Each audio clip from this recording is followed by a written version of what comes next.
Ma'am, kindly state your name muna po. Good morning, I'm Attorney Francesca Senga, spokesperson for Mr. Bong Revilla. Nagpunta rito si Mr. Bong Revilla upang ihain ang kanyang tugon sa reklamang isinampa sa kanya na di umano'y paglabag ng RA 3019 or the Anti-Graft and Corrupt Practices Act.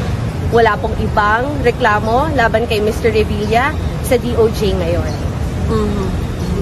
Baliban sa kanyang counter-affidavit ay nagsumite si Mr. Revilla ng mga ebidensya na magpapatunay na lahat ng nilalaman ng mga aligasyon, akusasyon at reklamo laban sa kanya ay pawang kasinungalingan at kasinungalingan lamang.